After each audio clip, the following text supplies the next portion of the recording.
Hello दोस्तों, सभी साथियों का लाइव विद्यालय के यूट्यूब चैनल पर स्वागत है।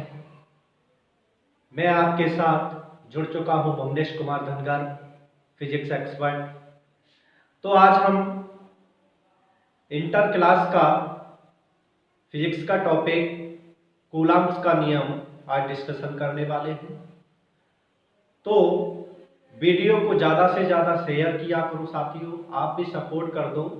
जितने भी स्टूडेंट्स हैं हमारे, वो वीडियो को ज़्यादा से ज़्यादा शेयर करें, और जितने भी इंटर क्लास में बच्चे आए हैं वो भी लाइव विद्यालय के यूट्यूब चैनल को सब्सक्राइब कर लें, क्योंकि मैंने आपके लिए लॉकडाउन की स्थिति को देखते हुए ऑनलाइन पढ़ाना स्टार्ट कर दिया है। तो वीडियो को ज़्यादा से ज़्यादा शेयर किया करें। कूलम्ब्स का नियम क्या है? कूलम्ब्स एक फ्रांसीसी वैज्ञानिक थे। इन्होंने बहुत सारे एक्सपेरिमेंट किए और बहुत सारे एक्सपेरिमेंट के आधार पर दो चार्जों के बीच लगने वाले इलेक्ट्रिक फोर्स का एक रिलेशन बताया। दो इलेक्ट्रिक चार्जों के बीच लगने वाले इलेक्ट्रिक फोर्स के बीच एक रिलेशन बताया और उस रिलेशन का नाम रखा कूलम्ब्स का नियम। क्या रिलेशन बताया तो देखते हैं। कूलम्ब्स ने बताया कि दो पॉइंट चार्ज हैं। दो क्या हैं? पॉइंट चार्ज हैं, एक Q1 और एक Q2। ये दो पॉइंट चार्ज हैं और इनके बीच लगने वाला इलेक्ट्रिक फोर्स या तो रिफ्लेक्शन होता है या फिर अट्रैक्शन भी हो सकता है, या तो प्रतिकर्षण फोर्स लगेगा या फिर आकर्षण फोर्स लगेगा। ये उस चार्जों की प्रॉपर्टीज के ऊपर है कि उनका साइन कैसा है, पॉजिटिव साइन है या नेगेटिव साइन है। ठीक, तो रिफ्लेक्शन कब लगेगा या अट्रैक्शन कब लगेगा, ये चार्ज की साइन के आधार पर हम कह सकते हैं कि कौन सा लगेगा। ठीक, देखते हैं कूलम्ब्स ने क्या बताया। कूलम्ब्स ने बताया कि जो दो पॉइंट चार्जों के बीच लगने वाला जो फोर्स होता है उन चार्जों के मल्टीपल प्रोकल होता है। गुणनफल के क्या होता है? अनुक्रमानुपाती होता है। ये बात बताई। F अनुक्रमानुपाती Q1 Q2। लेकिन जब ये रिलेशन Q1 Q2 क्यों लिया? क्योंकि हो सकता था कि Q1 प्लस Q2 लेते, या हो सकता था Q1 मल्टीपल Q2, या हो सकता था Q1 माइनस Q2, या फिर हो सकता है Q का वर्ग हो सकता है। अब ये समझ में आया कि कौन सा मैथमेटिकल रिलेशन ले Q1 का। तो उन्होंने देखा, कूलम्ब्स ने बताया कि ना तो ये टर्म लिया जा सकता है, ना ही ये टर्म लिया जा सकता है, ना ही ये टर्म लिया जा सकता है। हमेशा जो rest is the directly proportional to the product of this magnitude of electric charge. यानी कि दो चार्जों का मल्टीपल जो है वो हमेशा इस इलेक्ट्रिक फोर्स के अनुक्रमानुपाती होता है। पहला कंडीशन ये बताई। फिर उन्होंने कहा कि इन दोनों चार्जों के बीच लगने वाली दूरी के वर्ग के व्युत्क्रमानुपाती होता है। ठीक, क्या बताया? व्युत्क्रमानुपाती होता है। इन दोनों इक्वेशनों को जब मिलाया तो F Q1 Q2 upon R²। जैसे ही ये कॉन्स्टेंट्स का चिन्ह हटाया तो एक कांस्टेंट राशि ले ली C Q1 Q2 बटे R²। यहां इसको हम बोल सकते हैं कि ये कूलम्ब्स का रिलेशन बताया। कूलम्ब्स ने ये रिलेशन बताया। इस रिलेशन में ये C क्या है? इस रिलेशन में C क्या है? इस रिलेशन में इस सी को हम इलेक्ट्रोस्टैटिक फोर्स कांस्टेंट से बोल सकते हैं, जहां सी को हम इलेक्ट्रोस्टैटिक फोर्स कांस्टेंट या बोल सकते हैं कूलाम कांस्टेंट। ठीक, या तो यहां सी को हम इलेक्ट्रोस्टैटिक फोर्स कांस्टेंट से बोल सकते हैं, या हम इसको बोल सकते हैं कूलाम्स कांस्टेंट। कूलाम्स कांस्टेंट यह हमेशा चेंज होता रहता है एक मीडियम से दूसरे मीडियम पर। कह सकता हूं कि ये चेंज होता रहता है, change from medium to medium. यहां एक सी मीडियम टू मीडियम क्या होता रहता है, चेंज होता रहता है। ये बात कूलाम्स ने बताई। ये बात किसने बताई? हमारे साइंटिस्ट कूलाम्स ने बताई। फिर क्या कहा? फिर इन्होंने बताया कि इन्होंने कहा कि भाई इस सी का जो मान होगा, इस सी का जो मान होगा वो सी बराबर हो सकता है 1/4 पाई एप्सिलॉन। क्या हो सकता है? 1/4 पाई एप्सिलॉन हो सकता है, 1/4 पाई एप्सिलॉन हो सकता है, या फिर इसका मान 9 × 10⁹ हो सकता है। इसका मान कितना हो सकता है? 9 × 10⁹ हो सकता है। या इसके मात्रक की बात की जाए तो इन्होंने इसकी यूनिट्स भी बताई थी। सी की यूनिट्स क्या होती है? इस सी की यूनिट्स हो सकती है कि न्यूटन डैश मीटर स्क्वायर प्रति कूलम स्क्वायर। ये इसकी यूनिट्स बताई थी। फिर इन्होंने क्या कहा कि ये इसकी वैल्यू है, तो हम इसको ऐसे भी लिख सकते हैं 1/9 × 10⁹ Q1 Q2/r²। या इसको हम बोल सकते हैं कि F 1/4 pi epsilon Q1 Q2/r²। ये इन्होंने एक रिलेशन बताया। अब इस एप्सिलॉन का मान मतलब क्या है? एप्सिलॉन का मतलब है कि अगर दो चार्जों के बीच लगने वाला फोर्स कितना है, तो ये एप्सिलॉन क्या करता है? एप्सिलॉन एक अपने आप में पावर है। अगर मान लो दो चार्जों के बीच इस फोर्स ने 100 न्यूटन का फोर्स लगाया इस वाले चार्ज पर, तो ये सी क्या करती है कि इसने 60 न्यूटन का फोर्स एब्जॉर्ब कर लिया, 40 न्यूटन इस चार्ज पर जाने दिया। या फिर कह सकते हैं कि इस वाले चार्ज ने मान लो इस पर 80 न्यूटन का फोर्स लगा इस चार्ज पर, तो क्या करा इस एप्सिलॉन ने क्या करा कि इसका मान लो 70 न्यूटन फोर्स एब्जॉर्ब कर लिया और 10 न्यूटन फोर्स इस चार्ज पर जाने दिया। मतलब ये दो चार्जों के बीच सपोर्टिंग का काम कर रहा है। दो चार्जों के बीच किसका कार्य कर रहा है? सपोर्टिंग का काम कर रहा है। एक सपोर्ट कर रहा है। सपोर्टिंग मतलब दोनों के बीच ना ही दोनों चार्जों को दूर जाने देगा ज्यादा और ना ही दोनों चार्जों को पास आने देगा। ये एप्सिलॉन है। एप्सिलॉन का मतलब है, एप्सिलॉन को हम क्या कह सकते हैं? एप्सिलॉन मतलब होता है एप्सिलॉन मतलब होता है विद्युतशीलता। क्या होता है? विद्युतशीलता बोलते हैं, या फिर इसको बोलते हैं इलेक्ट्रोपरमिटिविटी।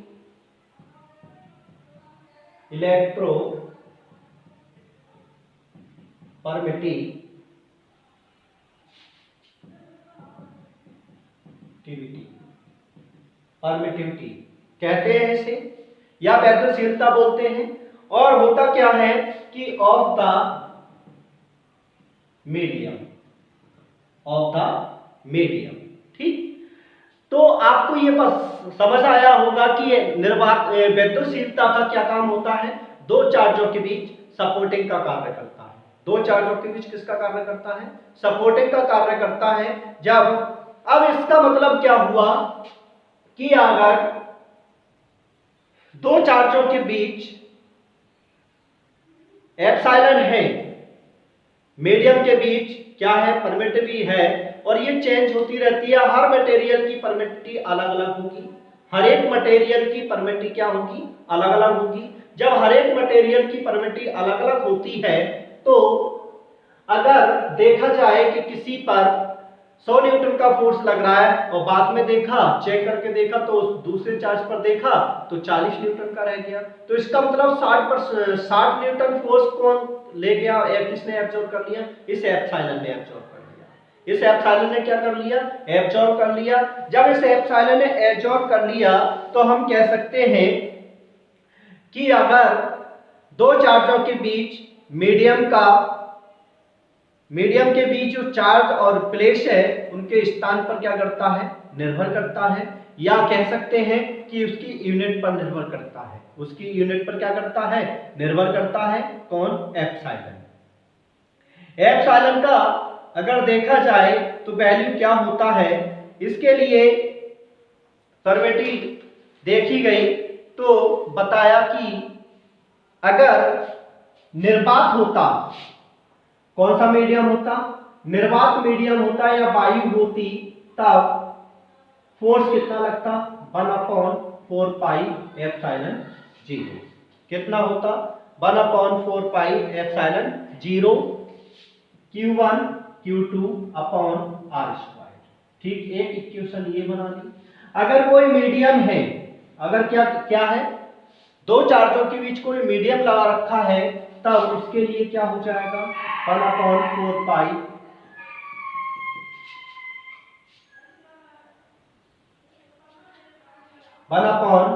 Pi epsilon n Q1 Q2 upon r²। समीकरण नंबर सेकंड। अगर मैंने समीकरण नंबर फर्स्ट को सेकंड से क्या दे दी, भाग दे दी, जब फर्स्ट को सेकंड से भाग दूंगा तो समीकरण नंबर फर्स्ट को अगर भाग दी जाए तो समीकरण नंबर फर्स्ट को भाग देने पर क्या बनता है, Fm, और ये बचा एप्सिलॉन m और एप्सिलॉन नॉट। ये क्या आ गया, ये एक रिलेशन निकल कर आ गया, ये कूलॉम ने रिलेशन दिया और इसको देखा गया कि F0 और एप्सिलॉन m बटे एप्सिलॉन 0 मल्टीपल Fm। इससे पता चलता है कि फोर्स किसी माध्यम में ज्यादा होगा, दो चार्जों के बीच अगर कोई मीडियम लगा है तब ज्यादा होगा, या कोई निर्वात होगा।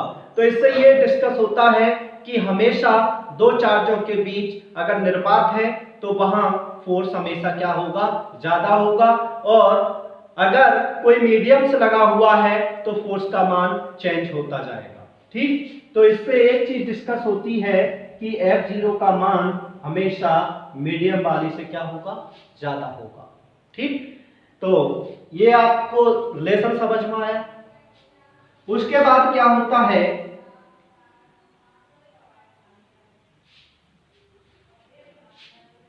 आगे को देखा जाए तो यहां से एप्सिलॉन m बटे एप्सिलॉन 0 को एप्सिलॉन r बोल सकते हैं, एप्सिलॉन r बोल सकते हैं।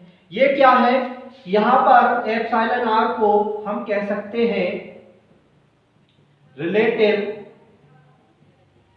परमिटिविटी, क्या बोल सकते हैं, रिलेटिव परमिटिविटी कह सकते हैं। रिलेटिव परमिटिविटी क्या है, कह सकते हैं। जब रिलेटिव परमिटिविटी कह सकते हैं of the medium, of the medium. ठीक है, अगर देखा जाए तो एप्सिलॉन r का मतलब हुआ कि भाई यहां से अगर निकाला जाए Pm का मान तो एप्सिलॉन 0 एप्सिलॉन r हो जाएगा। और अगर देखा जाए फोर्स का मान मीडियम में तो 1/4 pi epsilon 4 pi epsilon m q1 q2 upon r square. ये m का मतलब कितना है, मीडियम में प्रोबेबिलिटी कितनी लगा सकते हो, तो 1/4 pi epsilon 0 epsilon r q1 q2 upon r square. तो प्रयोगों के आधार पर एप्सिलॉन r का मान कितना होता है, 1 होता है। इसीलिए इसको हम कितना लिख सकते हैं, इधर का मिटा दूं,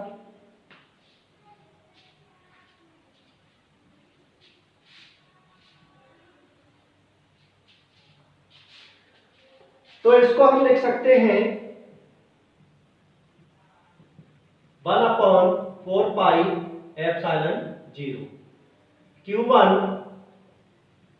q2 upon r square, q1 q2 upon r square. ये एक कूलम्ब्स का नियम क्या हो गया, डिस्कस हो गया। कूलम्ब्स का नियम क्या हो गया, डिस्कस हो गया। कूलम्ब्स का नियम जब डिस्कस होता है तब तो ये समझ में आया, ये क्या है ये यार, एप्सिलॉन r। एप्सिलॉन r को हम बोल सकते हैं रिलेटिव परमिटिविटी। रिलेटिव परमिटिविटी निर्वात के लिए इसका मान 1 होता है, अगर 1 से अधिक है इसका मान तो ये लगा सकते हो कि वो धातुओं के लिए है। इसका मान अलग अलग होते हैं, हर एक मटेरियल का अलग अलग परमिटिविटी होती है, रिलेटिव परमिटिविटी सबकी क्या होती है, अलग अलग होती है। तो इससे ये पता चलता है कि अब यहां पर एप्सिलॉन 0 एप्सिलॉन नोट आ गया। एप्सिलॉन नोट को हम क्या बोल सकते हैं, एप्सिलॉन नोट को हम बोल सकते हैं कि ये निर्वात की विद्युतशीलता है। निर्वात की क्या है, विद्युतशीलता है। निर्वात की विद्युतशीलता, निर्वात की क्या है, विद्युतशीलता है। जब निर्वात की विद्युतशीलता है तो इसका जो मात्रक होता है, इसका क्या, इसका जो मान होता है एप्सिलॉन नोट का, एप्सिलॉन नोट का मान होता है 8.7 गुणा 10 की घात -12, 10 की घात -12। और इसका जो मात्रक होता है, मात्रक हो जाएगा coulomb square newton dash metre square. ये इसकी क्या हो जाती है, यूनिट्स हो जाती है। जब ये इसकी यूनिट्स है तो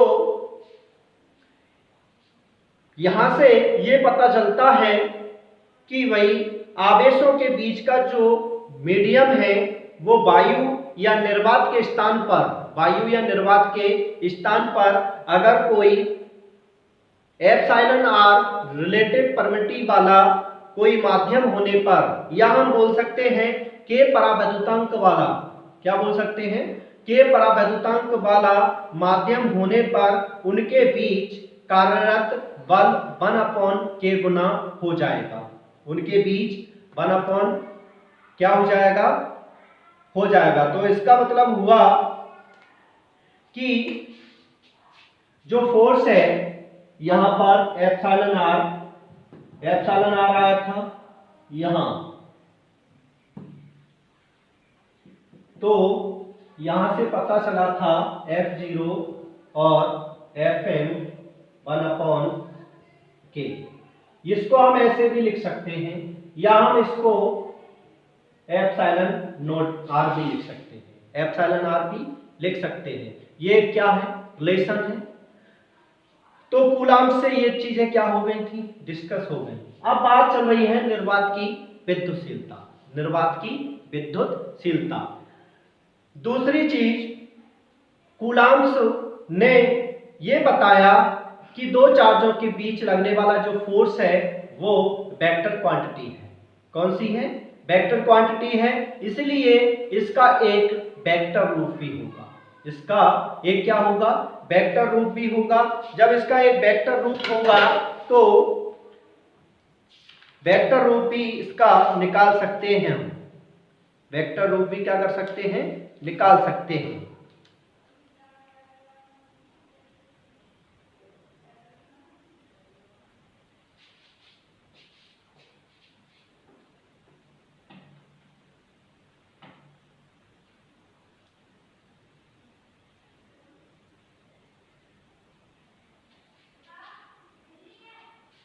अगर देखा जाए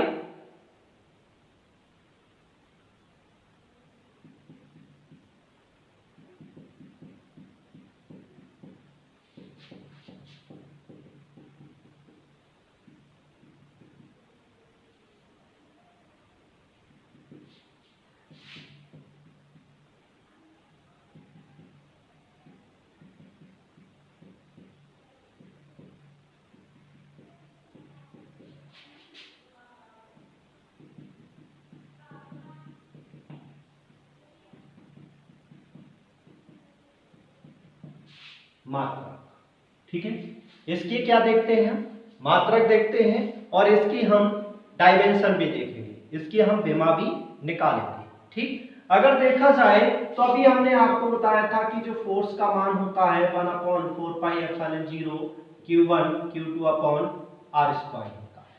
ठीक है, कितना होता है Q1 Q2, तो अगर हम एप्सिलॉन नोट का मान निकालें तो 1/4π Q1 Q2 upon F multiple R square ये हो जाएगा। इसका देखा जाए तो इसका जो मात्रक होता है वो coulomb square newton dash metre square होता है, ये वैल्यू निकाली थी।